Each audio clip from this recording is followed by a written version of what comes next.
Assalomu alaykum. Bugun sizlar bilan qo'y go'shtini yoshi katta va kichkinaligini farqlashni o'rgatamiz. Bu qo'y go'shtimizning sarpanja qismi, qo'rg'ali qismi. Qo'y go'shtini farqlash o'zi ko'pincha tirikligida ajratsa bo'ladi. Yana bir joyi bor ajratadigan. Qo'y go'shtini qo'rg'asidan ajratsa bo'ladi, yoshi katta yoki kichkinaligini. Qo'y yoshi qancha katta bo'lgan sari qo'rg'asi qalinlashib ketaveradi. Agar yoshi bo'lsa, ashi ingichka bo'ladi.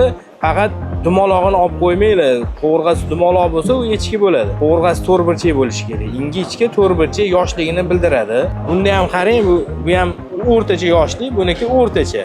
Bunisi kattaroq edi. Farqi katta mana. Bilinyapti farq. Bu bilan buni farqi bor. Bu o'rtacha yoshli, bu sal yoshi kattarog'i. Kichkinasiniki ingichka qo'rg'a bo'ladi.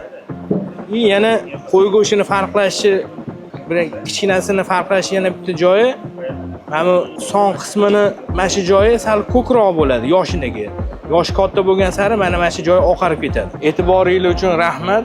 Ma'lumotimiz foydali bo'lgan bo'lsa, bizga like bosib obuna bo'linglar.